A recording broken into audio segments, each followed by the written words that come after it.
is only war.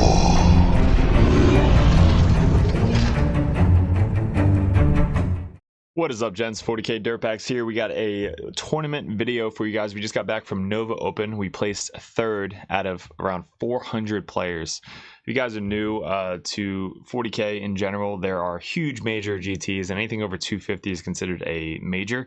So this says 400 players of the best players across the country, especially in the Northeast, is out in the DC area.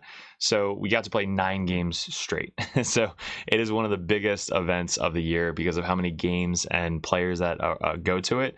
Last year we actually won Nova with our Chaos Cult build. This year we're trying to bring it back to back with our Death Guard build. We actually luckily made it to the top cut of top 16, and then we lost to Folger, who has actually won the event, who's on Team USA in Art of War. So he's awesome dude. Great game into him, but yeah, we lost our second to last match into his Eldar list, which is just insane. But in these videos, guys, we're going to go over picture by picture, turn by turn, what we did good, what we could have done better, and what we learned from what we were playing across the table. So we have 3 days. I'm going to do 3 separate videos, day 1, day 2, and day 3. So if you guys are looking out for each specific day, check those videos out. If you guys are Patreons, these go up on patreon.com first. So you guys get first access to it, and you get your own Discord link to join the Dirtbag Nation Discord. And if you guys are Patreons in the competitive Dirtbags or a Grandmaster Dirtbag, you get coaching from myself or another Dirtbag coach over on Discord. But if you guys want that coach that's in this type of professional level, but also can drink beers and chill out in your corner, definitely head over to Patreon so you guys could support myself and support the other Dirtbags, so that way we can kind of bring more content like this to you guys on a weekly basis. So I appreciate you, all you guys who are supporting me and the Dirtbag Nation over at patreon.com. This hat just came in an hour after we left for Nova, so I wasn't able to bring it to Nova. We got new hats, we got new shirts, we got the red, white, and blue style shirts over there, so they look freaking fire in person. So we saw a bunch of them at Nova, which was really cool. Everybody who came up to me, I appreciate you guys. Again, I wouldn't be doing this without you guys, so I really do appreciate you coming up and just saying why you joined, what you like about 40k, and why you play what you play. But we're going to get into some sponsors really quick, and then depending on what video you guys are at, we're going to go over day 1, day 2, and day 3. Look at the title of the video, but yeah, I can't wait to talk about this because this was just super fun to get into. So let's get into the video.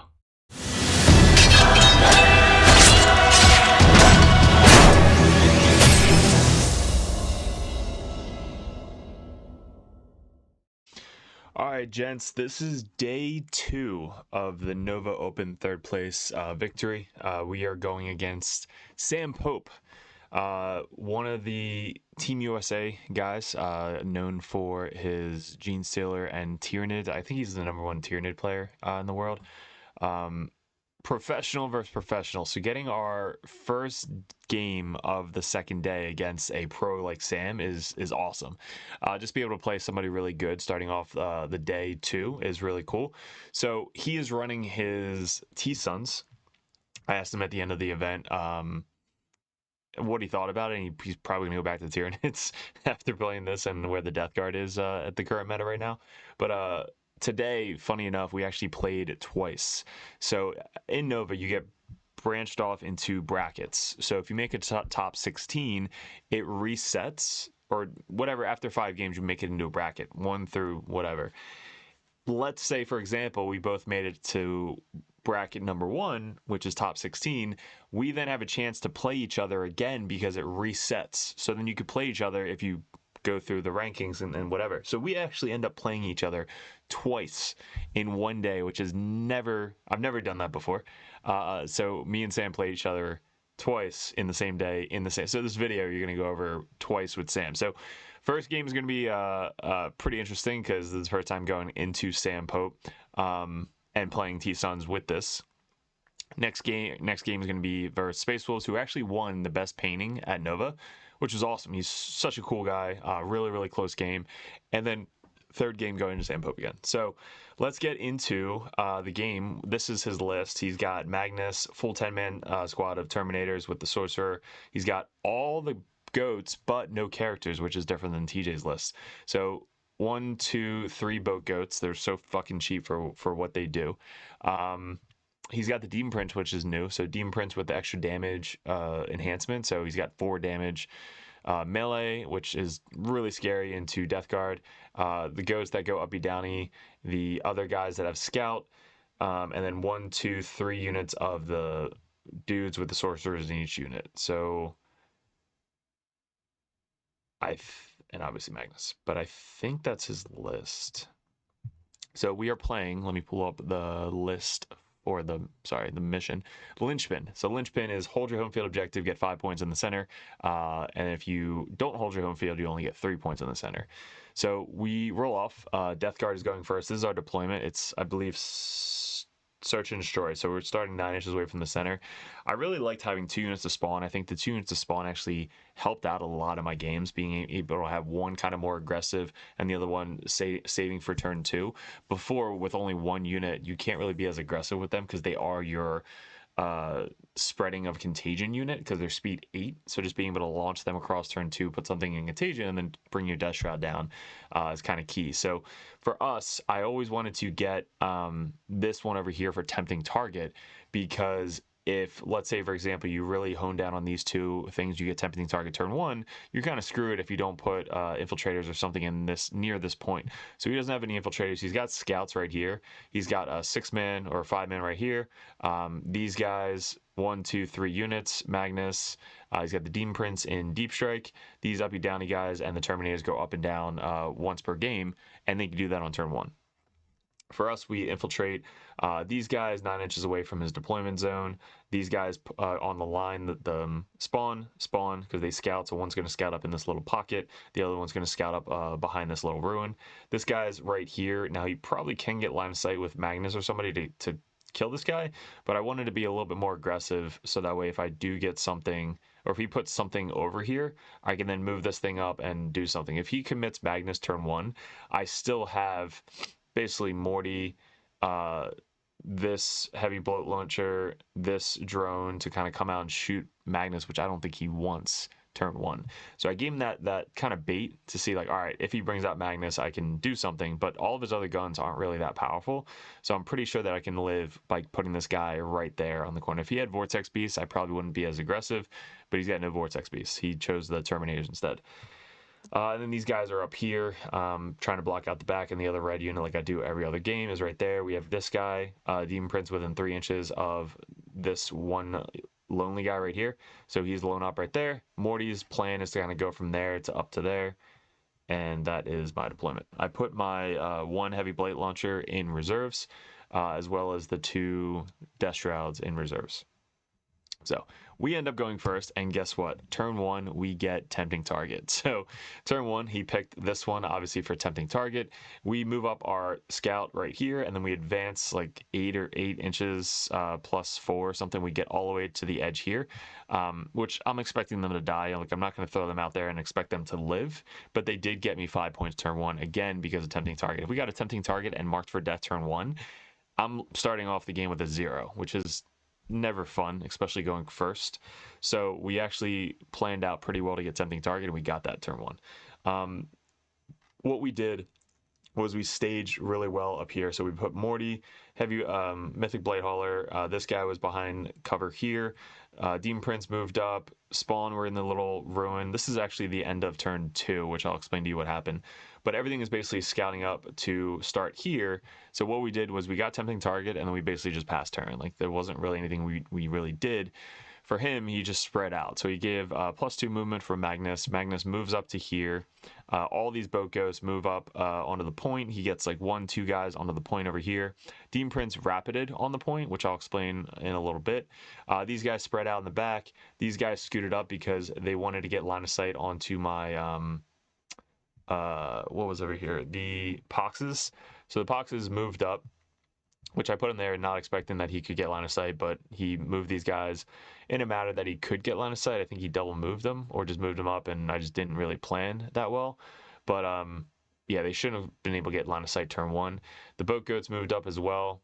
They have a reactive move, so you have to be careful of them, because anytime you end with a 9, they can move D6 inches away, so it kind of messes up your movement.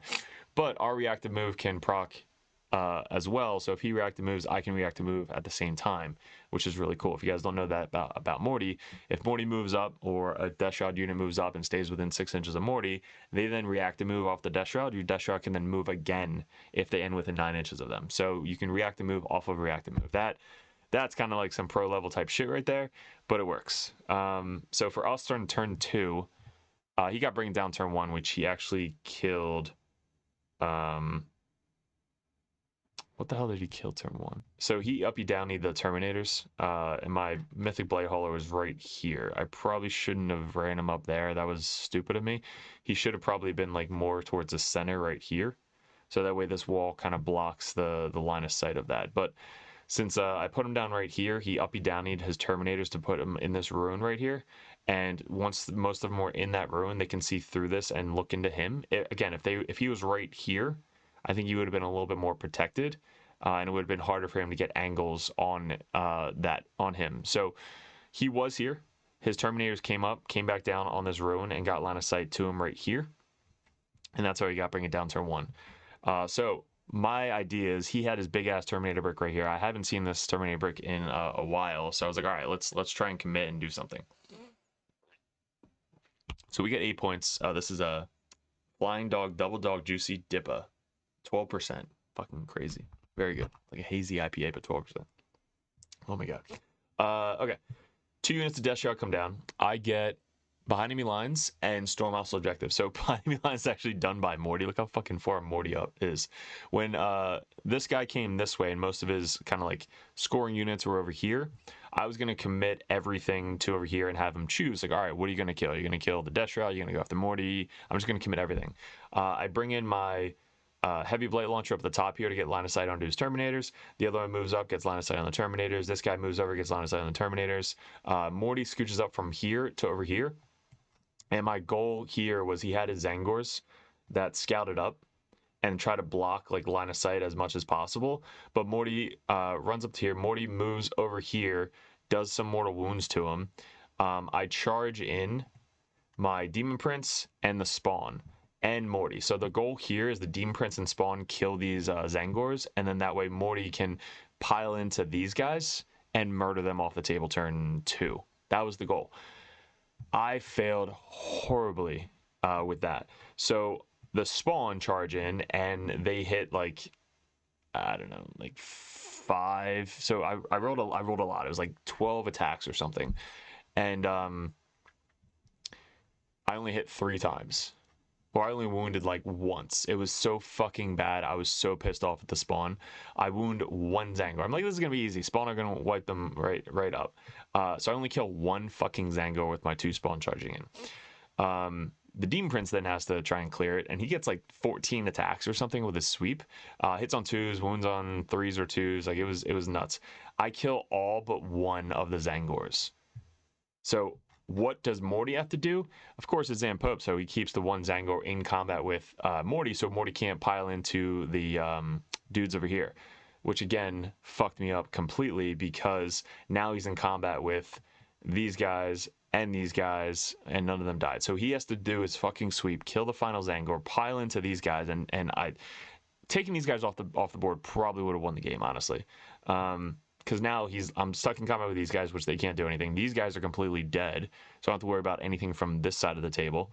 And then he's got all of his guys in combat over here. So down here, what we did was we committed our Death Shroud. So we dropped in 6 inches right here. We dropped in 6 inches over here. And the goal here is to pile in both Death Shroud and then get some guys into combat with these dudes to try and clear them off. So when I charge in here, 1 unit. So I get all 4 guys into 1 unit over here. This is the leader. So I only have to, even if I shoot a bunch of them dead, I only have to measure 6 inches from his leader. So that was his mistake, but my gain, because his leader being up front, I can not have to worry about where he removes his models to get the charge off. If his leader was back here, that would have been a way farther charge for me to make, but instead is up front. So I can make that 6-inch charge off the leader still.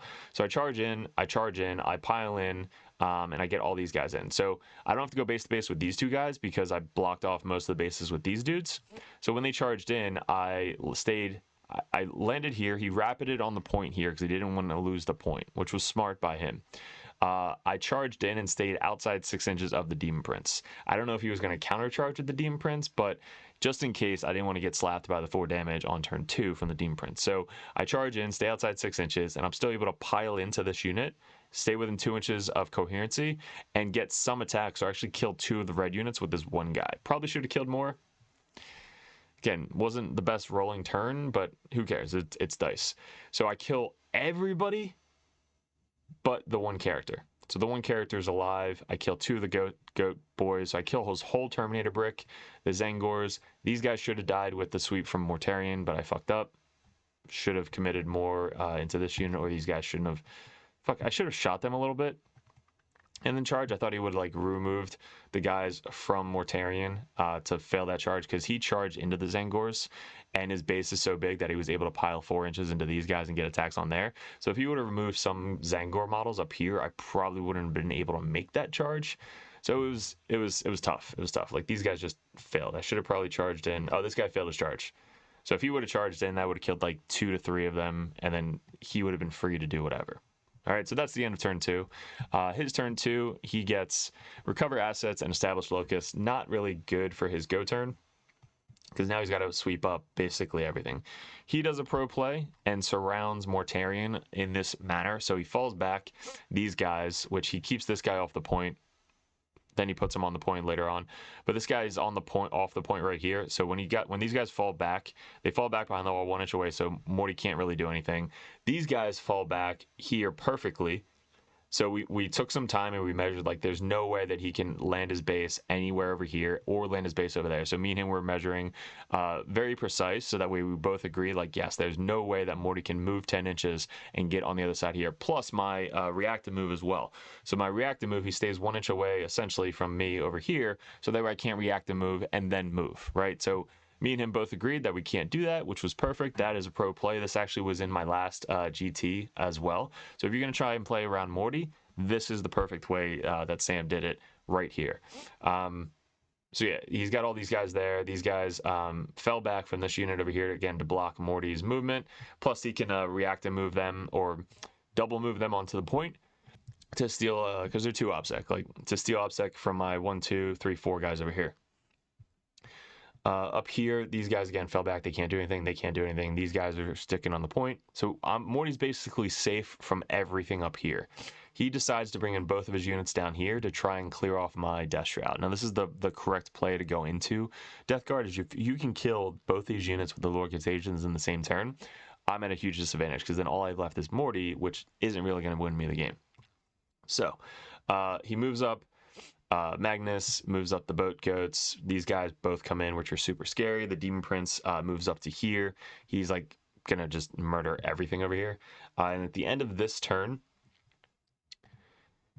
he takes Morty down to not a lot. I don't think he really went into Morty this turn. He mainly killed everything I had over here. So when all this shit died, this guy didn't get up. I rolled a 1, so that Terminator actually failed to get back up. So after all the charges and stuff, he failed to get back up, so he just piled back onto the objective over here. So he's got this one pretty held down. I did kill some of these guys, I believe, just shooting in my turn. So this unit only killed 1 guy. This unit, I killed 3 guys. But all these guys scooted up to the center to try and hold this down and just prepare for Magnus to come in.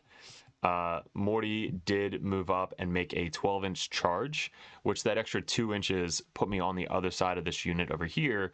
So that way I was going to try and go over here and then pile onto the objective, but I was too far. So we had Sam come over, he measured, and I couldn't get onto the point because of the wall. I was actually base to base with the wall, and he said I couldn't because that little blip right there, which then the measurement, I just couldn't get there. And then this guy scooted up. He was moving up to get some line of sights onto the Demon Prince and these Zangors in the center. Yeah, I couldn't see Magnus because we turned his wing, so that way I couldn't see down this angle. I couldn't see really this way either, but we're just trying to soak up all of his scoring units. And if all he has left is Magnus, then it's really just Morty versus Magnus. showdown. Like that's what I was trying to do. We spread back over here, which could have been a bad idea. I should have kept trying to like screen out, but I wanted to be as far away from these guys as possible. So I ran back here, which left a wide open gap for his uppy downy guys, which I forgot about, to come down in my backfield. So we clear out the center. This guy made a ton of fucking saves in the center. So I shot like Melta, guns, and just made all of his 4-up saves, so I couldn't really do anything there. And we shot some into these guys and whittled them down. And you can see that this guy is well within 3 inches of Mortarion against the wall. So Morty actually gets down to like 6 wounds or something. Like he actually gets shot this turn. So he puts Magnus, Demon Prince, these guys on the other side of the wall. He puts a lot of them into Morty. He chooses not to move these guys because then I would just react and move onto the point. So he chooses not to move them and keeps them there. So they are within 3 inches of Mortarion. So that way in my turn, I can try, and if I live, I can try and suck wounds away from him to try and kill some guys and then heal back up, which I love that spell. But down here, he commits the Demon Prince. He moves these guys up to this way. He uppy downies his Zangors over here 9 inches away to try and make that charge or double move them onto the point. These guys move up, get some flamers. Magnus moves over to get line of sight onto Morty. Morty gets down to maybe 11. Like it's not a ton, but it is something, right? These guys spread out. Demon Prince is down to 8 after shooting him. He took some mortals, and he's got a bunch of hard guys to chew into, especially with charging. If he's putting all the shots into Morty, he's got to then try and kill these guys in combat, which isn't going to be as easy. After he moves up, kills a bunch, makes some charges, the Demon Prince is still alive. My Demon Prince is still alive. We sucked these guys' wounds away here, which then we got back up some wounds. We move on to the point, and at this point is where we kind of like fucked up. After this turn, we hear the announcement, you guys should be starting round 5. And they, across the board, nobody heard them announce round 4, because at Nova, they don't give clocks. They just give announcements. So everybody, you should be starting round 1. If you starting round 2, you should be starting this round. And if you're not, you can then call a judge over to put a clock on the table to make sure that you're keeping up with the time. Well, they announce, you guys should be starting round 5. Me and Sanders look at each other like, what the fuck? We're literally in round 3. So we're like, judge, so like, guy brings a clock over. I think Sam brings a clock over. Not Sam. Yeah, Sam brings a clock over, and fucking, we have 7 minutes left in our round time to try and finish 2 turns. And at this point, I killed on my turn 4, because I'm going into turn 4 at 7 minutes. On my turn 4, I kill a Demon Prince, Magnus, and this is all he has left. So he has a unit of 1 character with 2 rubrics, Zangors. He's got this unit of Zangors on disc, 1 character here with 2 wounds, and 1 character with 4 dudes here. That's all he has left. I have Mortarion, Heavy Blowtron, Demon Prince, 1 spawn, Tallyman, and a couple poxes in both things. So after turn 4, I clock, and then he has his turn 4 and 5 to really just run around and steal primary and do secondaries. So that's where I was kind of pissed, because they didn't give an announcement on round 4, so we didn't pay attention to that. My turns took maybe 15 minutes at max. All I do is move up, do whatever, and then that's it, and then pass time. Not Sam in general, but T-Sons in general have movement, like thinking about the movement phase, uppy downy, double move, reactive move, shooting, psychic, charge phase, reactive move, charge phase. Like, they have so many fucking phases that it just takes forever. They have rerolls, hits, reroll wounds, all the 4 different psychics that you have to do and try and reroll and think about. Like, it is a way longer turn than Death Guard. So if we were to start like clock ahead of time, it probably wouldn't have ended this way. But again, Sam played it the way that it was judged. So when I clocked, I can't do anything. I could only score primary. So all I had at this point was I had Mortarion and this guy, these guys on that primary point. He stole this point from me with these dudes. He stole this point from me, so I didn't even have my home field objective, so I only got 6 points on turn. I got 3 points on turn 4 because he stole this on turn 3, and then I got 6 points on turn 5. So on my turn 5, I had a huge turn. I had cleanse for 5, no prisoners for 5. So my turn 4, I got 10 points for secondaries, and then I only got 3 for primary. On turn 4. On his turn 4, he had 3 for primary because he didn't hold his home field objective because Morty was there. And then he had Aerial Denial he couldn't get, Tempting Target he couldn't get, and Marked for Death he killed probably my Poxes for 2 points. So I'm going into turn 5. Again, I can't do anything. Oh, and he's getting Challenger cards, by the way. He's getting Challenger cards as well, which is fucking hate Challenger cards. So after turn 5, he scores 15 because he's going second. He gets Secure No Man's Land, Engage on all fronts for 1, and Behind Enemy Lines for 4. I can't do anything because I clocked. So I had Recover Assets and Sabotage, which I could have literally done just by activating 1 or 2 units, and I would have got 3 to 9 points in 1 second of activations, right? So I couldn't get that. So the final score, and this is a little off, it was 68 to 69 Sam. If you just look at turn 5, I couldn't get any one of these, which would have won the game by 2 points. And then he got 3 for Challenger cards on turn 4 and turn 5. And he had 19 so we kept him 19 out of 40 for secondaries. Where'd that go? 19 out of 40 for secondaries. 34 out of 50 for primary, and 6 out of 6 for Challenger cards. We didn't have any Challenger cards. We had 25 out of 50 for primary, and 31 out of 40 for secondary. So he played it great. It's a tough matchup with T-Suns going into Death Guard. Like, they have a lot of mortal wound output, but Death Guard is very good in the current meta. And he won it because we didn't hear the fucking round 5. Played, like, our second game, guys, was... I can't wait to talk about it because he kept me to a 0 primary. That's how good Sam is. Like, I had 0 for primary on our second game, which is insane. But at least in this game, having all these models left, if I would have had a full turn 5, he wouldn't have had any models left. He wouldn't have had these Zangors. He wouldn't have had maybe 1 unit over here, and then that's it. I would have had 1, 2, 3 objectives. He would have only had my home field objective. But again, it's 40k with clock in Nova, which, you know, we had 7 minutes to finish 2 rounds. But whatever, Sam got the win, which then I was super bummed out because I thought, like, I now can't win Nova, or at least can't get to top 16 because I had a lost. I didn't know that you can go 4-1 still and get into the top 16, which then it resets, and now you still have a chance to win as long as you go undefeated in the top bracket, which was really cool. So I was super bummed after this game. We shook hands. It was a great game. Again, first time playing Sam. So again, pro versus pro in a high-level game at Nova like this is just always fun. And same with Folger. Like, I can't wait to go over the game with Folger as well.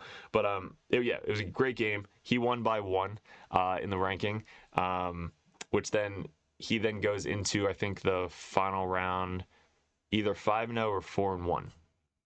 But yeah, final game, final score by 1 point.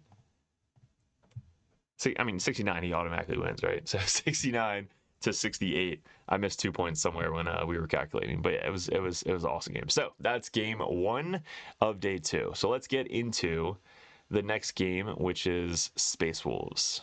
So Space Wolves, sorry if I butchered the names. We actually had an announcement for you guys. We are starting Space Marines in 2026. So I am starting to work on collecting Space Marine models. So if you guys have any Space Marine models, you can reach out to me on Discord. I will happily buy them off of you guys. Any donations, I will name them after you and paint them whatever color scheme you want. So yeah, I appreciate all my Patreons and all my supporters over at the Dirtbag Nation. But yeah, so Space Wolves are very, very good right now. We actually had Brian came with us. He went 7-2 at Nova. So congrats, Brian, going 7-2 with Space Wolves. Like, they're very, very good right now. everything has a 4-up invuln, which is fucking insane. They're all super fast. They get extra speed. They get advance and charge.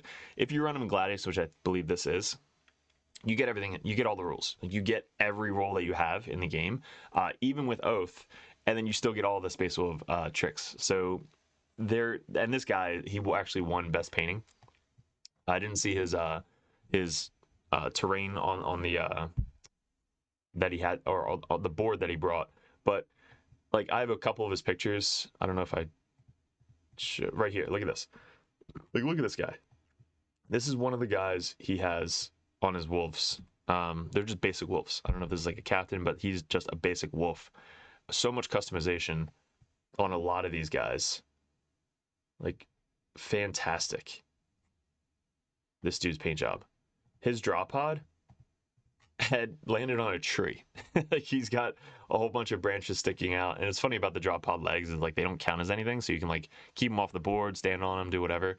He was actually trying to put his guys in the drop pod when he disembarked them, which was funny. I was like, nah, you can't do that, but you can put them really anywhere you want over there. All of his guys are custom. He had a custom character right here with the raven wings and the ravens flying around.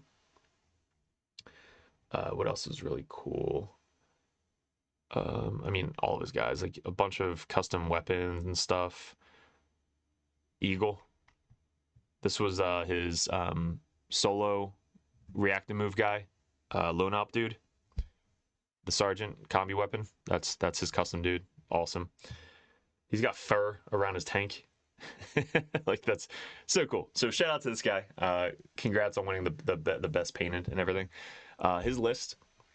He's got the big 2-up save. It might be a 3-up save, but a transport tank, the D6+4 tank, 2 shots, and then he's got the Iron Priest, which gives him an extra shot for rapid fire. He's got a 3-man pony squad, the Vect guy with some Terminators, the 10-man assault shield guys, so maybe the vets with the character leading them, and then he's got the character Logan. No, I forget the guy's character. The really good. He gets 4 rolls to hit. Where is he? He's got scouts. A 10-man Ragnar. Is that his name? I think he's got Ragnar leading him. And then the headhunter guys. So basically everything in this list right now has a 4-up invuln save besides like the tanks. Oh, he's got the Stern Guard. So these guys might be the Stern Guard with the Libby. And they're in the drop pod. So the Stern Guard that have the dev wounds in the drop pod, which is scary. So they have a 4-up invuln save, get out with Oath, and then just get like murder whatever the hell they touch. We are playing.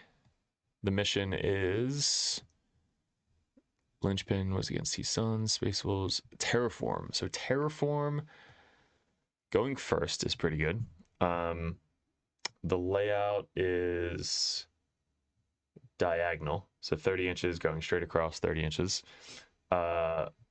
And then his deployment, he's got the jump pack dudes in reserves. He's got the Vect guy with the Terminators in reserves. He's got the one guy character in the Rhino with the unit, and everything else is where they are. The infiltrating guy is over here, so that we can move out 6 and get on the point and do something.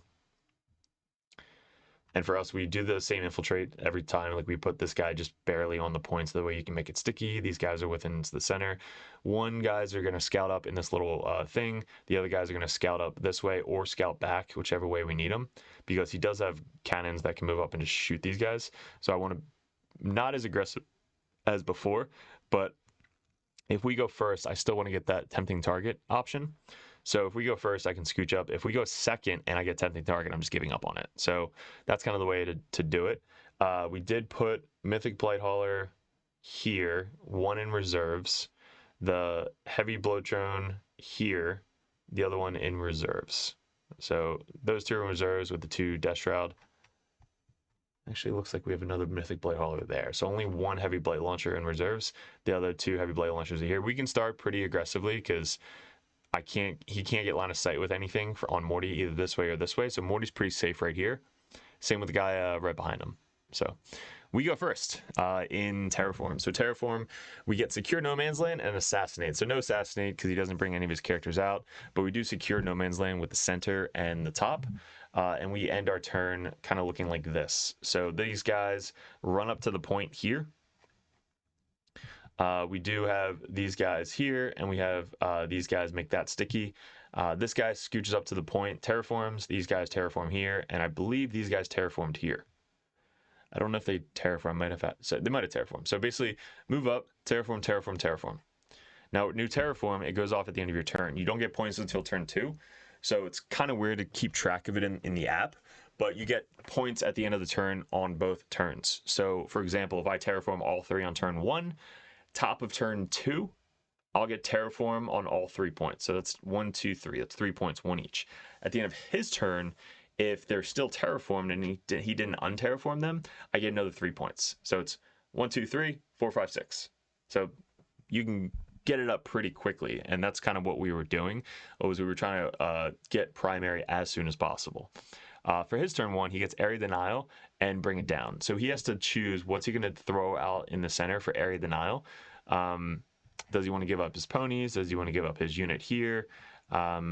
Tanks, there's something has to get in the center. So he throws out his 100-point wolf unit to the center, which then I react to move these guys away. So that way it makes it a farther charge for his ponies to get into me. So keep saying ponies, wolves. Wolves going into me. So this charge going around the wall, and then I can countercharge with Morty. Probably not what he wants, because then he loses out on area denial, and it puts Morty a little bit closer.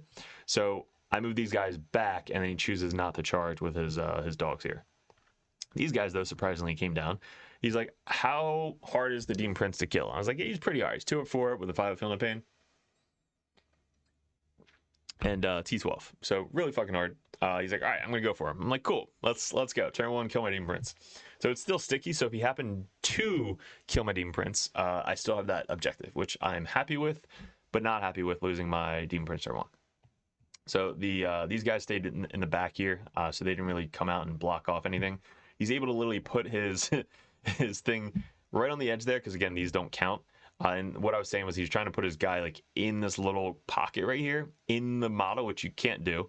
You can only put him like on the outside right here and then disembark 3 inches.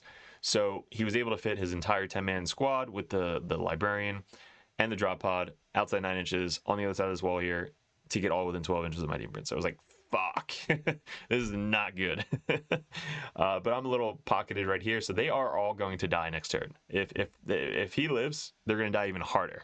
But if he dies, I'm going to kill fucking everything over here. Like, fuck these guys, they have to die. But now I have another option in the center here. So I'm waiting for him to commit, but also I have my guys that have to, you know, where's my Death Shroud going to come down? That's what I always think about at the end of turn 1. It's like, all right, who am I going after on turn 2 with my Death Shroud? Because I'm going to be able to get to them pretty easily, because these guys are alive. I have my spawn here to run out and put some guys into contagion. So I have some options. He does move up onto the point here. And I think he brings down his Terminators over here. So I think you rapided his Terminators over here, and he puts them exactly 6 inches away from this guy. So that way I can't move up and charge him, which was smart on his play. So this guy moves up. He puts his 1 Terminator exactly 6 inches away from the edge of his base. So that way if I do move up my spawn and charge this guy, he's then going to countercharge into me with his full 10-man or 5-man Terminators and the Vect guy. So smart play on him to protect his solo character here. Then my spawn basically don't have anything to do. I'm just going to keep them on the point and try and block his primary. So that way he's still not getting primary. So that is what I'm going to try and stop him. So I kept him to a 4. I had 14 primary on turn 2. Holy shit. He had 4 on turn 2. So my turn 2, we get Overwhelming Force and Marked for Death. So Overwhelming Force would be these ponies right here. Again, I didn't want to commit into this guy, because if I do, I die. So I'm just going to leave him alive. All these guys move up, get some shots on the dogs. A bunch of guys move up, get some shots on these guys. We commit. So cool. I had to take a picture of this guy. So we commit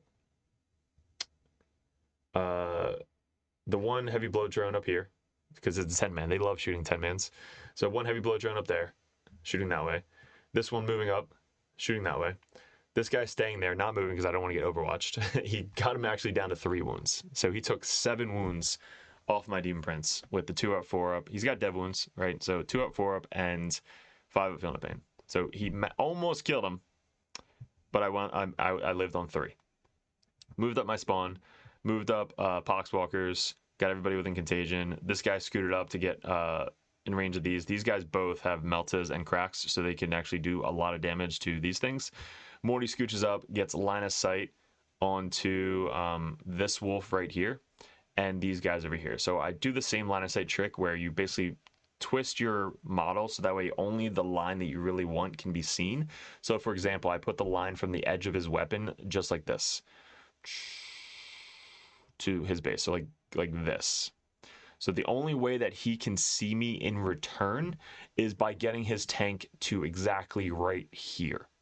Okay, now look how far back his tank is.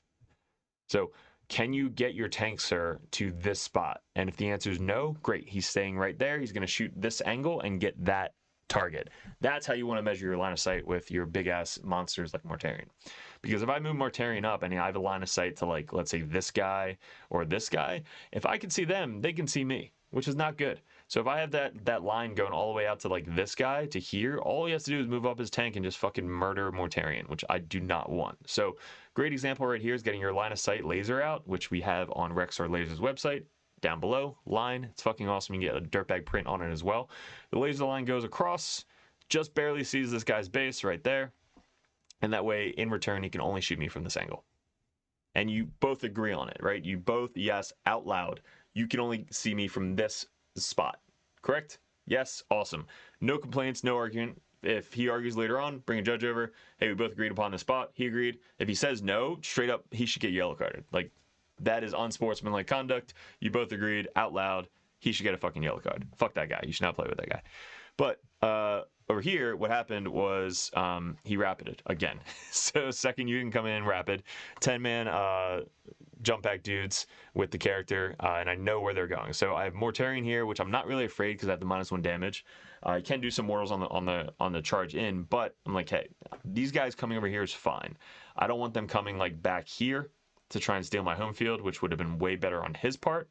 Or up here, like if he would have rapided up here behind this little thing, that probably would have been better for him. Because if he rapids up here, I can't really charge this way because then he can countercharge. And he can then countercharge my attacks by going this way, charging the Demon Prince, killing Demon Prince, probably killing the spawn, probably killing the Poxwalkers, and tying up a bunch of shit. So his rapid here, not the best, probably should have been up here to go after all my infantry models up top. Him going after Morty was not the best call for this unit specifically. Tying down an entire flank. He already has his flank. I'm not coming down here, right? But tying down an entire flank with most of your 4-up invuln save guys and that are really good in combat, that's better to go up top. So we do take this down, pretty much most of them. We get them down to like 3 or 4 guys left with the Libby. Spawn go in, we charge everything with the boxes, and we just wrap him. So that way, if he does happen to fall back, he'll have to do a desperate escape. But yeah, we charge this guy, we put them all in combat. Demon Prince didn't move because he didn't want to get overwatched. We did kill all the dogs, so the dogs all died. I couldn't get shots on these guys. The spawn didn't move. Again, I'm stopping his primary, which is our goal. I don't have to try and steal primary, I just have to stop it. So, that was the end of my turn. His turn 2. Oh, we kept our Death Shroud off because there was nothing for me to go after. I couldn't go. I didn't want to go after the Terminators because there's nothing in this corner for me. I couldn't get to his guys over here, and I didn't want to commit my Terminators up here because I already had them pretty much shot dead. So I waited another turn for my Terminators, which I think was the smart play because I wanted to see what this unit does right here. Wherever this unit goes is where my Terminators are going, and this unit, sure. But I actually played really well into this unit right here. On his turn 2, moves up these guys. It commits these guys, right? These guys didn't fall back. He should have fell back, but he didn't fall back. If he falls back here, he steals my primary. So he steals my primary. I don't know why he didn't fall back. So he steals my primary. And I would have lost out on 4 points right there. Maybe he was thinking that if he charges here and then kills this and piles back onto the point, he probably would have got it. Maybe that's what he was thinking. I was thinking that as well. But when he commits these guys, I reactive moved my Demon Prince because I don't want my Demon Prince to die for free. So he actually committed these guys to try and kill the Demon Prince and get on the point. So I reactive moved the Demon Prince from there, which was 6 inches away from Morty, 5 inches back. So he just goes from there to there, which is now a further charge for his guys to get into me. I also rapided my Death Shroud back here because he now has a pretty easy charge from these guys into Morty, which then I can counter charge. So he's got these guys on this side and this guy on this side. So I rapid one Death Shroud here and one Death Shroud up here. Now, why you do it that way is because you can try and get around counter charging by just charging on the other side of the model or unit to stay outside 6 inches to stop the counter charge or heroic intervention. So in this situation, I rapided outside 9 and stayed on both sides of him. So that way, no matter what, if he goes this way, I'm within 6, or if he goes this way, I'm within 6, right? So I have both options now, kind of like what he did over here. We did that with our Death Shroud. So we rapided there. Still have one Death Shroud in reserves. This guy's probably going to die right here. The other one did die to shooting. So I had 2 Mythic Blighthaulers die this turn, which is not fun. Both the guys moved up, shot one of them, blew it up. And then this guy's about to die too. So this guy moves up. He has this bottom. When his Vect guy came down in the bottom, I was like, all right, I'm staying away from that guy the rest of this game. Unless I can commit everything into him to kill him one go. That guy all the way over on the other side of the table, fuck that guy. Not going anywhere near this guy. So that's why we're not really committing into this guy at all. All right, so he commits the one unit, charges in. This tank almost lived. I spent -1 damage on him, and he died to the wound. So I almost lived that. If he would have lived, God, that would have helped me out so much. Because now he's able to kind of like move, reactive move, all that stuff. Here goes the first reactive move of the game, which he rolls a 6. All right, this is where I fucked up. So he kills my Mythic Blighthaller to the wound. The guys charged into Morty, failed to kill Morty. I countercharged those guys, and we killed the entire unit. So Morty's sweep attacks 2 damage, and the Death Shroud 2 damage attacks murdered that entire unit pretty easily on his turn. Morty went down to, it wasn't even 10 wounds. So Morty went down to 10 wounds, either on that charge or this turn with the guns. I forget how he got down to 10. But where we fucked up was the reactive move. So what I should have done was this whole unit right here is right here after killing the Mythic Blighthaller. What I should have done was I should have moved up the Death Shroud first, okay? What I did was I moved this guy up, like from back here to there, and he's like, all right, I'm going to reactive move. I'm like, okay, sure. He's like, do you want to stay outside 9? I was like, nah, it's fine. It's okay. It's D6. He rolls a fucking 6. So he moves from back here all the way to back here. I'm like, fuck. I could have stopped that 100% by just moving the Death Shroud up first, and then him reactive moving, and then me reactive moving again. And now the Death Shroud could have fucking charge these guys and murder these guys off the table, which these 3 guys wound up killing, I believe, Morty. So there was a 10-man unit here. I moved up this just random guy. He moves 6 inches back, which is insane. So then this unit right here can't do shit. So they wound up just being there. I bring these guys down outside 6 of the unit that moved back because I wanted to try and charge and finish them off and maybe get into this tank. But after all my shots into them, I shot the one heavy blight launcher that way. This guy couldn't see them now. I shot Mortarion, and I killed a bunch of them and took them down to 3 before the charges. And then when I charged, I failed, rerolled it, failed again. So these guys failed their charge. Not good start.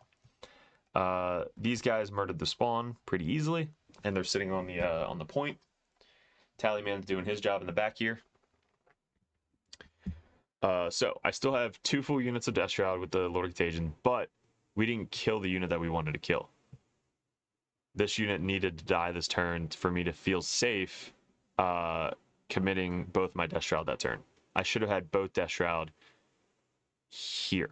Like one maybe into this tank by like coming down 6 inches here, charging in, piling in over there, and the other one charging in, piling into here, attack, right? That's where I should have been.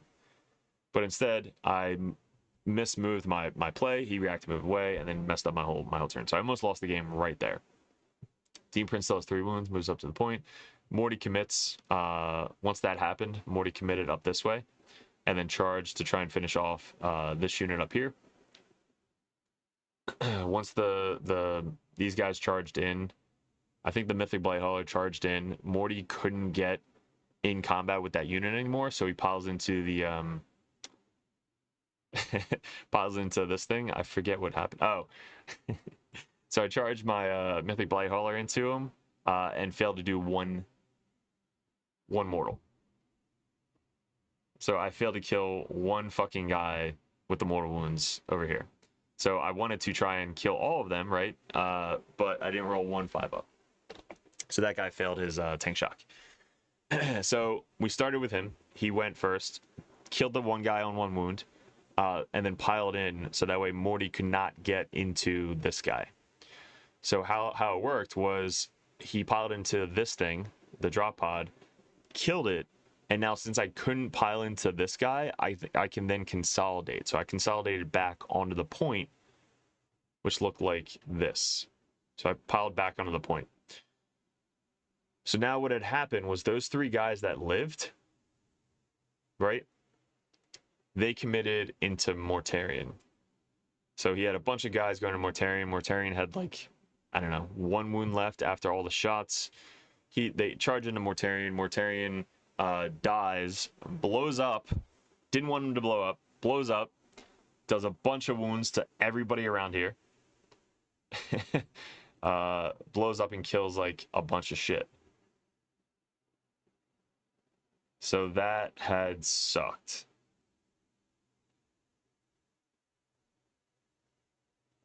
Yeah, now these guys are slowly creeping towards my army, which is not good because they have the Vector. This guy's now getting all of his points on this thing he's terraforming, so he took off my terraform. These guys are in the center here. I reacted moved back this way. So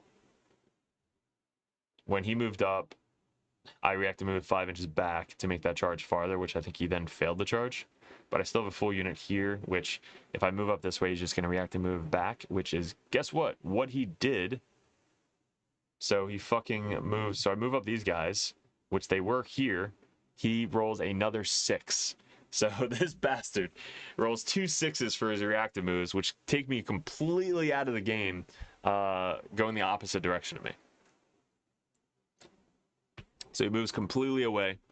So now his whole Terminator unit is super far away. These guys just in the east fucking of nowhere in front of 2 tanks. I commit, I finally kill that wizard over there. I commit up here to shoot, charge, and tie this tank up a little bit so that way he can't move towards my guys, and he's -1 to hit. I move my Poxes to try and block so he can't move this way. He can't move through this way. I put as much on the point as I possibly can. And that's it. So we're running down like the end of the game. It's really close at this point. Like this was one of the closest games I had all weekend. At this point, I have 14, 12, 12, 12 for my primary. He's got 4, which helped me out so much, but 10, 10, 14. He's also getting challenger cards. So on turn, I think this is turn 4, he commits everything now. So he moves up his tank, he moves up his unit that was right here that can advance and charge. He commits literally everything into my 2 Death Shroud units. I have to spend 3 CP to do -1 damage, or 3 CP to heroic interrupt. So I think I save the 3 CP to interrupt. And when I interrupt, I try and go into the 3 wound or the character in his squad and leave kind of the Terminators alone. So up here, he does kill the Poxes pretty easily. This guy's still in 7 wounds. And he's got his Iron Priest back here on the point. So he can't get out of that point because there's nothing else back here. So he's got 1 guy on that point there, 1 guy on that point there. He's got most of his army in the center, and still this tank tying up there. And the end of the game, this is actually the end board state. He gets on turn 5, right? He gets 14 because he's going second. He gets Cleanse, Recover Assets, and then he ditches recover assets because he needs the actions of his units to do cleanse. So he cleanses with this guy down here and the Terminator unit to try and get max points. And then he gets Display of Might. So he has to kill. I have 1, 2, 3, 4, 5, 6, I think. Maybe 5 in the center for Display of Might. He has 1, 2, 3, 4, and if this guy gets out in the center, he would have 5. So he has to kill the Poxes or this guy to win the game. He shoots the Poxes, I think, with this guy, because this guy can't really see him. Shoots at the Poxes this way, takes him down to 2. So me living with the Poxwalkers won me the game, and this is the final score. 83-80, coming down to the last turn. And again, whatever the fuck these are, the challenger cards, I fucking hate challenger cards. They're so dumb for the game right now. They're so bad. They're so bad. But if you're losing the game, you should be losing the game. If you're winning the game, you should be winning the game. Challenger cards make it like a fluff version of 40k, in my opinion. We have recover assets, which he ditched, and display of might. So if he would have got display of might, he would have won the game, or at least, yeah, he would have won the game by 1. So crazy game. We had 50 out of 50 for primary. He had 38 out of 50, and then 3 out of 6 for challenger cards, and then 29 out of 40 for secondary. We had 23 out of 40 for secondaries. So yeah, again, great opponent, awesome dude. We laughed so hard about his drop pod rules and all that shit, like the entire game. And again, very clean, very friendly game. I love games like that in GTs, especially at this level. So all in all, I think the biggest thing that he would have done differently is just move rapid these guys up here and take away my top side of the board, which the tanks would have been able to move up. And this guy rapiding there, maybe he should have...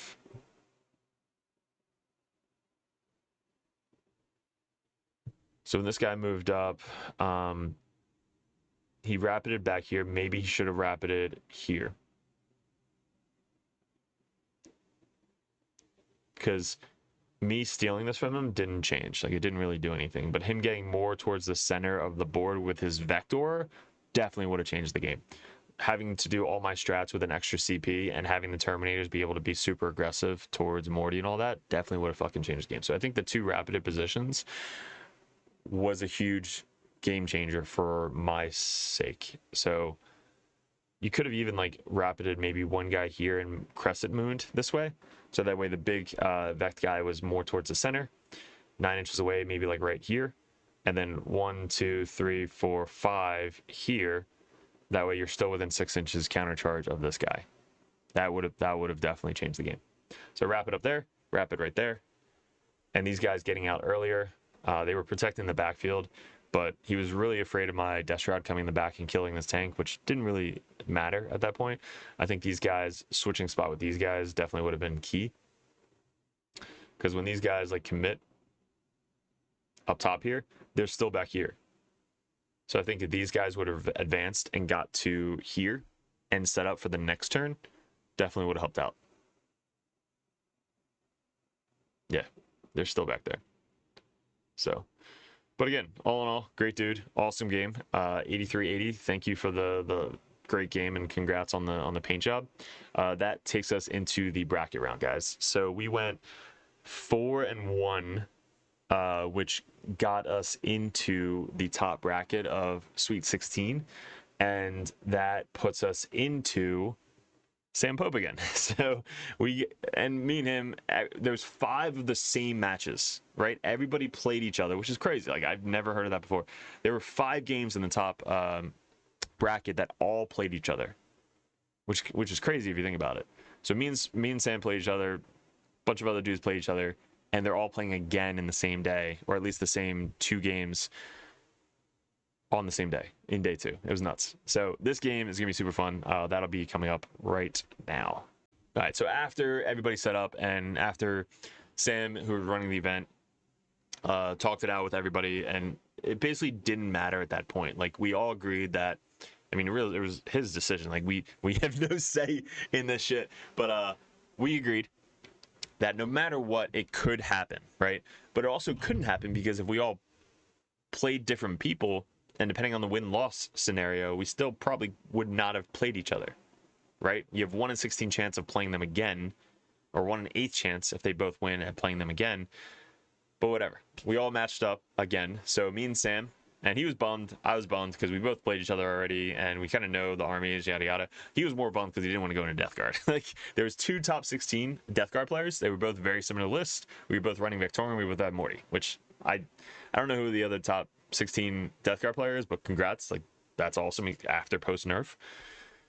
So we end up playing each other again.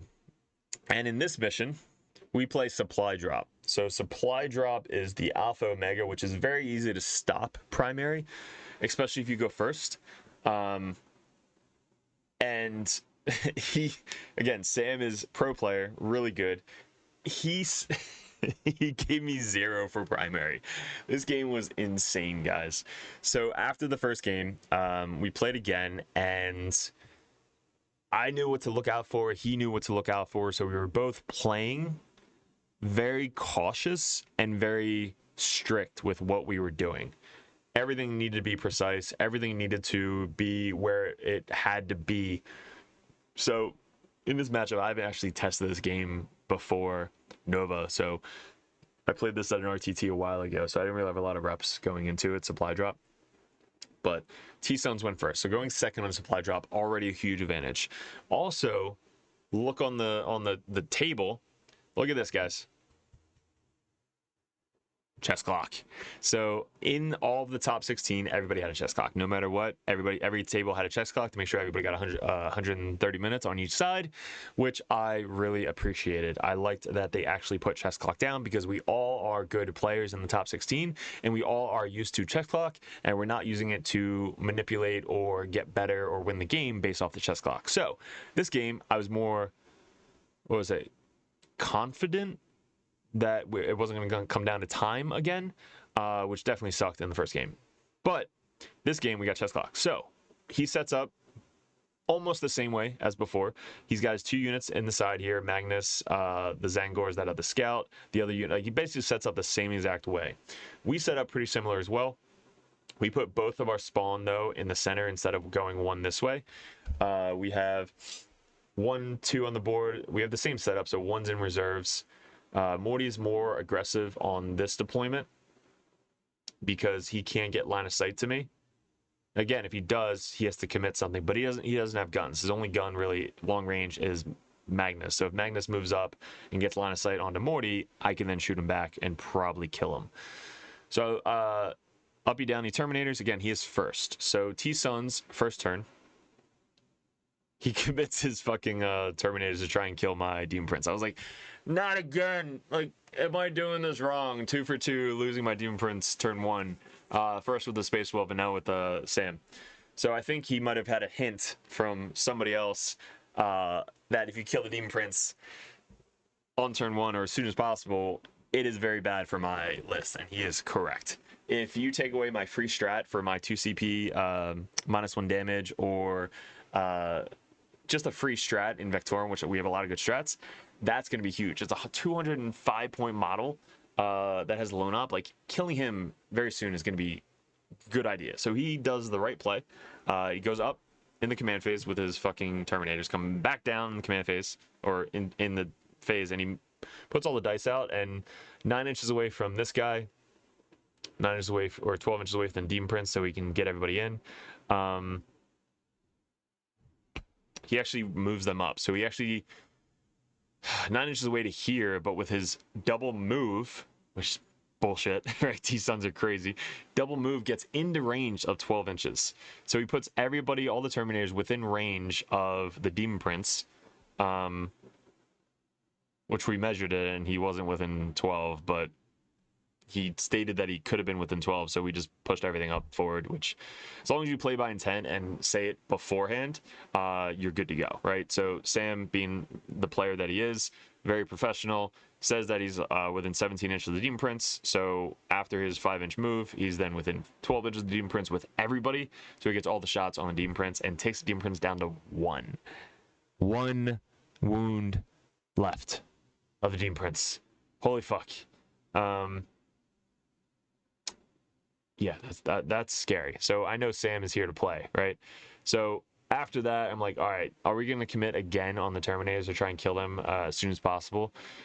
He does commit his 1 unit of Flamer dudes and these guys over here.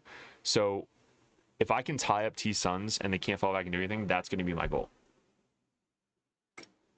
His turn 1 is huge. He gets 5 for Secure No Man's Land and Cleanse. So he cleanses in the center with the Zangors, cleanses with these guys, so he gets Cleanse and Secure with all 3 objectives. We commit our spawn though. Our spawn scattered up in the little triangle here, so they go from here 8 inches up to the side right here. So he leaves a little gap for me. So this little gap lets my spawn move up to here 8 inches, and then I get that like 7-inch charge into these guys. So when my spawn charge, I'm out of line of sight of the flamer, so he can't overwatch me, which is perfect. So I charge in, and then I pile into both units, which was fucking awesome. So I get a bunch, already starting off good, tying down these 2 units. I put as much as I possibly can into the Terminators. I commit Morty, so I charge in my Mythic Blightholder. I move up the Mythic Blightholder, put a bunch of shots into him. My other dude down here didn't want to poke out, because if I move up, he can just move up and murder him, so he kind of stays back here. These guys spread out. I want to be within 5 inches of this objective to maybe move up and do something.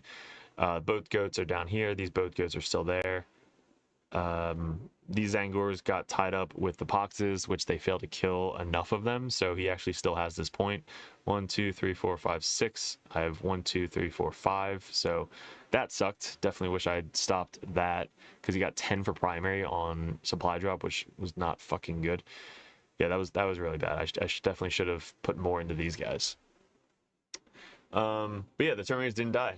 He still has 2, 4, 6, 7 left. I might have precisioned out his character up here though, so that helps out, because then he loses lethals. These guys fall back. These guys fall back. He kills my spawn pretty easily. These guys fall back to stop Morty from getting over 10 inches again, like a pro player would do, like Sam. These guys, I think, fell back. They didn't really want any free attacks from Mortarion going into them, so everything fell back. I don't know if I reactive moved up here. Yeah, I'm not sure if I reactive moved with Morty or not. I might have reactive moved this guy to get further away. Yeah, because when these guys fell back, I moved this guy backwards onto the point, so that way he can't get line of sight into me. So I still have 2 Mythic Blightholders, which are really good in this list, by the way. Zangors fall back. These guys scooch up and block, so they run from here to stop. He's basically pushing out my screens, so my Death Shroud can't get in the backfield. And I think this is the game-winning moment for the Death Guard. So if you guys pause it and look at the screen right now, what do you notice? Leave in the comments. Pause, leave in the comments. What did you notice? Okay. So, what did you notice? We rapided these fucking guys back here. So I'm shocked. I was like standing there like this, like just trying not to say anything or do anything, because I kept asking him like, hey, do you want to react to me? Like I kept telling him what to do, which again, you don't have to against Sam because he knows what he's doing, but I don't want to be like, hey, do you want to block out your backfield? Because that basically would just like hand him the game right there. So being at the top 16, you have to play your game. You have to know what your army does, all that stuff. You know Death Shroud, you know Death Guard, you know that shit. He's done his movement phase. He doesn't bring his 2 reserve units, which I guess he didn't need them right now, because in this point, if he brings them in up here, he probably could have just went after Morty, but 1 unit is not going to kill Morty. So he left them off to see what I do. So what I do is I rapid these guys 9 inches away from Magnus. So Magnus, I don't think has the -1 damage. He has the speed one. So, but in the beginning of the command phase, which he went first, he can choose the -1 damage. So I forget if he chose the damage this speed. He might have done the damage. I'm not sure. But yeah, so now we have a Death Shroud unit right 9 inches away from Magnus. Now, TJ actually came over at the end of the game. He's like, yo, why didn't you just move fucking Magnus away in the movement phase? And he had a good explanation for that, because I didn't even think about that. I was like, what if he just moves Magnus like down to here, right? His thing is he doesn't want to get Magnus into contagion range. So if he moves him up like this way, these guys are within range to get him in contagion, which then I could just drop down Death Shroud and put him in. So no matter what, he's getting into contagion range next turn. Like, I have enough on the board still to put Magnus into contagion range going into round 3, which is 9 inches of contagion range. Or this is 6 inches at this point. So 6 inches of contagion range. So I was like, all right, that makes sense. TJ's like, yeah, that makes sense. So that's why he kept him there. And at that point, it's like, all right, if I can kill Magnus this turn, it might be game. But at the end of his turn, he kind of moves up. On turn 2, he gets 10 for primary. He gets Display of Might for 4, and Sabotage he doesn't do. So what I do is I move up the guys. He has no reactive move. Move up the guys. I'm now 5 inches away. I put them in a contagion. So now that Magnus is in contagion, I deep strike these guys as well outside 6 inches, because there's a huge gap right here that now I have 2 Death Shroud in front of Magnus. Plus these guys that I can try and do this. He rapided his Demon Prince again like he did last turn in this back part of the table. So that way, whatever I do against Magnus, he then has this guy for a second wave to go into my Death Shroud like he did last time, which was smart. We commit everything. We're like, fuck it, let's go. So we bring up this guy to be in Magnus. These guys come off. One guy comes off the table edge to go into Magnus. This guy moves up to get into Magnus. So I have both this range to go into Magnus. Spawn move up. These guys stay there. Morty moves up. I think he goes this way so he can get shots onto these guys and these guys. Yeah, so I really have to kill the Terminators up here with Morty and this guy. And then I'm really just trying to put everything to Magnus. I shoot 1 heavy blade launcher to Magnus. He fails 4 saves. I'm like, I'm sorry, bro. Like, fuck. He's got a 3-up save with the cover. And he rolls like a 1-1-2-2. And I was like, shit, dude. Like, that sucks. So then he takes like, what, 8 wounds from the first shot. I was like, yeah, this is gonna be bad. So then we shoot everything else into him. We charge him, and we clear off this unit.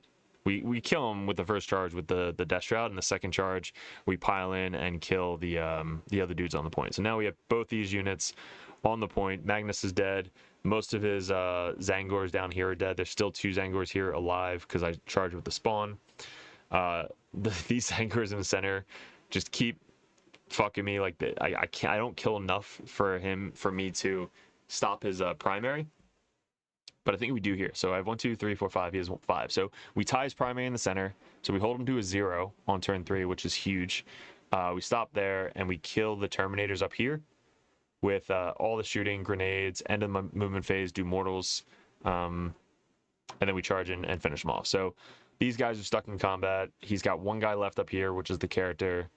And then that is it. So he moves up the Demon Prince, brings both these units in his the bottom, so that way they can try and do the same thing as the game before to try and kill all of my Death Shroud.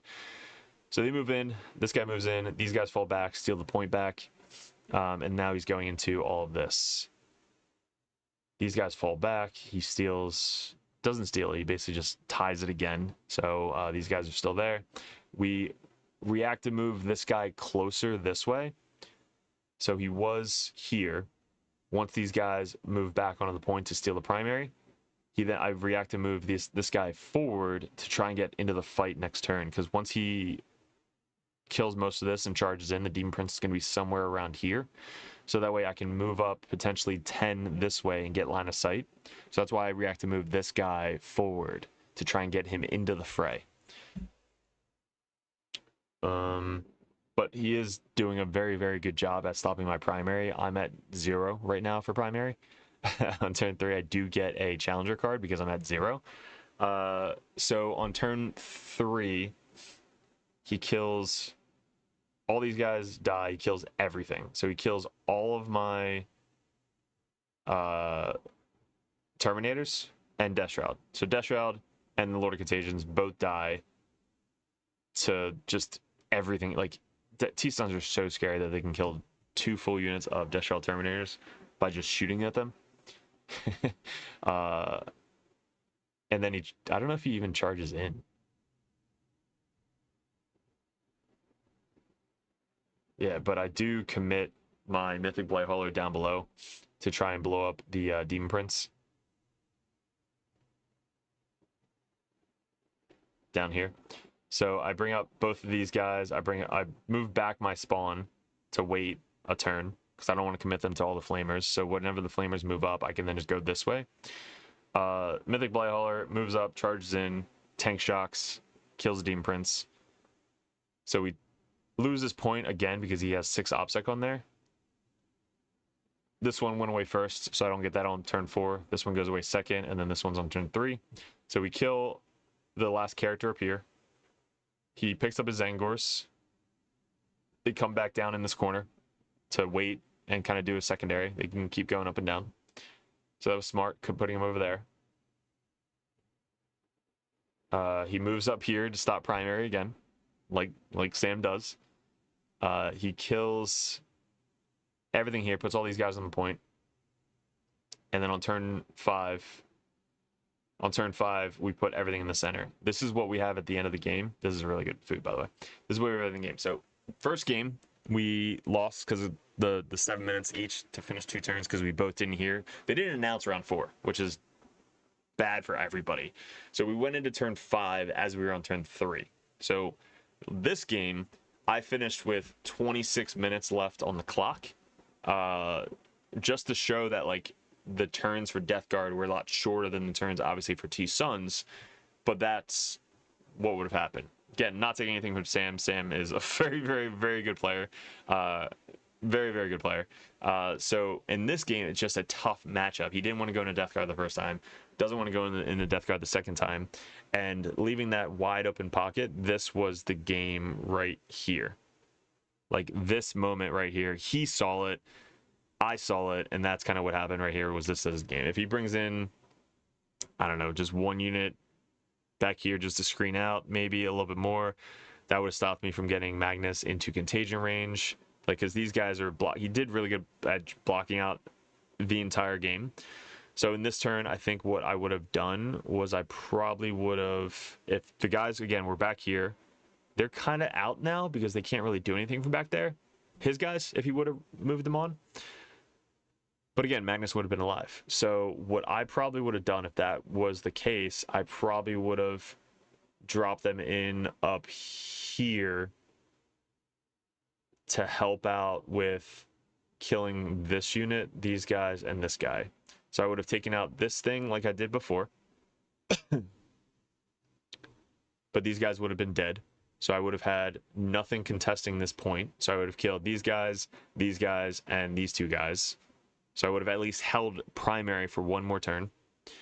But again, Magnus probably would have then moved up, shot them, murdered them, and then I probably could have got into Magnus on turn 3 instead. Either rapiding in the center or rapiding, probably would have had to been the center. But yeah, that again was the game state right there. That was the turning point of getting Magnus into contagion and then dropping down the Death Shroud and charging him and killing him. So clearing off this bottom was way better, obviously, than fighting for the top up here. So that's what we did right there. So again, thanks for the game, Sam. Fucking awesome. Great to finally like play you. I've seen you all the time at GTs, never actually got to play you, so it was really cool to actually put our models on the table and move them.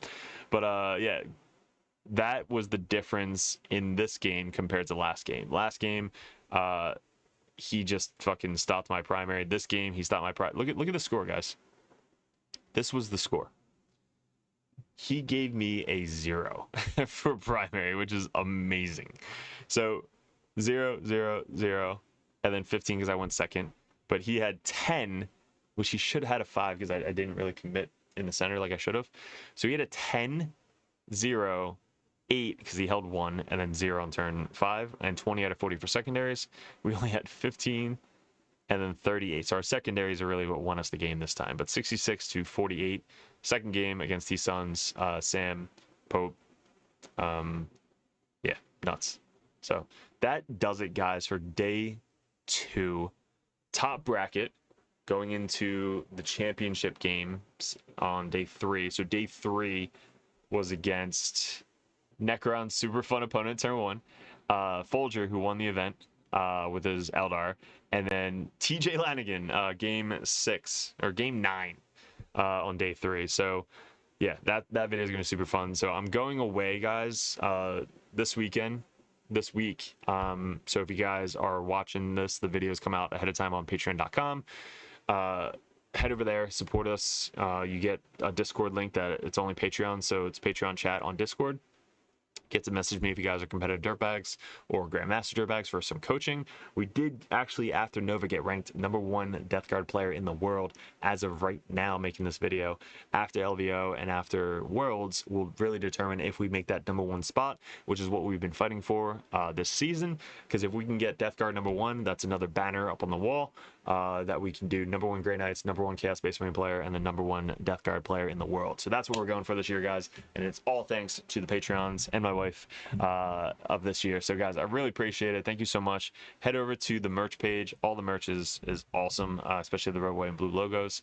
And then Rexstar Lasers, they do a lot for the channel. They have their own link down below, which is the laser line, which I highly would recommend having that laser line and any of the widgets on their website. And if you order the terrain with the clear plexiglass and put in the code DIRTBAG, anything over $50 gets free shipping. So yeah, head over there, check them out. So appreciate it, guys. Good luck, and we will see you in day 3 of Nova Open.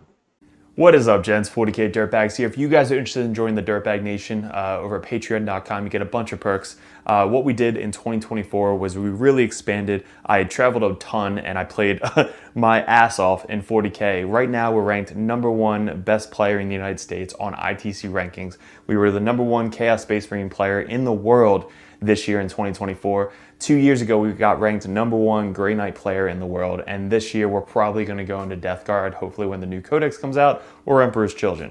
But you guys, if you guys want that head coach or that coach always in your corner, just to ask questions, bounce ideas off, that's what the competitive Dirtbag and the Dirtbag Nation is all about. If you guys want to support the channel, you head over to patreon.com. You can join the Just a Car tab, which is $5 a month. You guys get access to the Discord Patreon tab.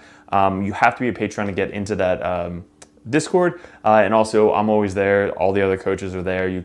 Basically, it's just such a good community over on Discord that you guys get specific access to it that only Patreons can get.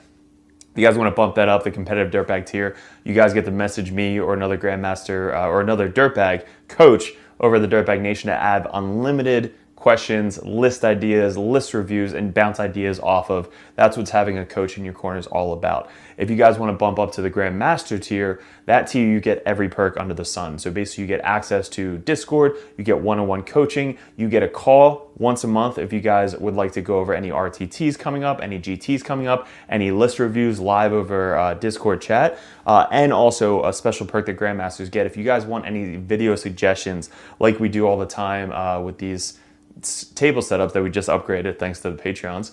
You guys get suggestions or battle reports you want to see specifically played live by a coach or myself on the next battle report, or a live battle report coming up on the Patreon. So you guys get obviously first access to all the videos. We post them first on patreon.com, but there's just a ton of benefits to having a professional coach that plays this game all the time at the very, very high competitive level in your corner at all times. And that's really what the Dirtbag Nation is all about, getting you guys better at 40K, the basics, and being good in your community. So if you guys want to support the channel, I really appreciate it. Couldn't have done it without you guys in 2024, 2025. I am super stoked for, super excited for. If we really want to get a bigger studio going, that is going to be my focus in 2025, is really growing the community on YouTube and Patreon specifically. So thank you so much for 2024, all my Patreons. If you guys are interested in joining and want that coach in your corner, head over to patreon.com and support the channel. Appreciate it.